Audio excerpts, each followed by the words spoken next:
শহরের বহুল প্রচারিত জল জীবন মিশন প্রকল্পকে ঘিরে এবার চরম ক্ষোভের ছবি উঠে এসেছে দুর্গাচৌমুহনী ব্লকের পশ্চিম লাম্বুছড়া ভিলেজ কাউন্সিলের ৪ নম্বর ওয়ার্ডে।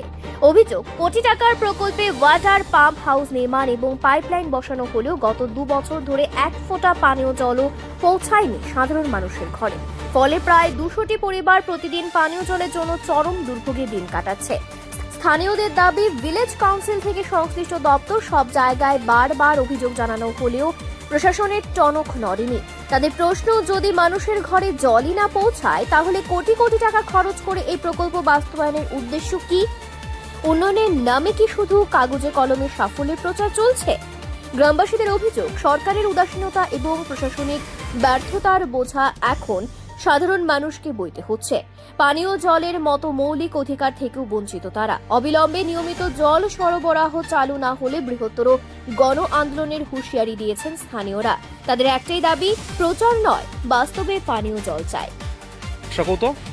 আমরা জলের লাগে একটা সমস্যা, আর মেয়েটা আমরা এলাম যে পাইপ আছে কি করে, মানে জল চাই আমরা জলের লাগে খুব কষ্ট আছে। এই যে পাইপগুলা বয়াইছে, এটা কতদিন হয়েছে? অনেক দিন হয়ে গেছে, ২ বছর হয়ে গেছে।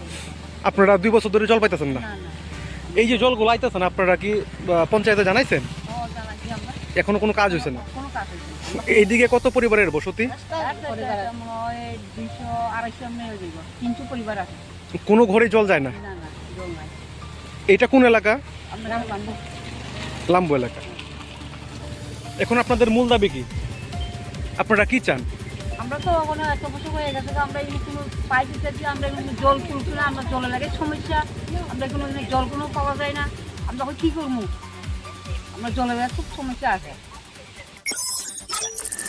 রিপোর্ট, সংবাদ প্রতীক্ষা।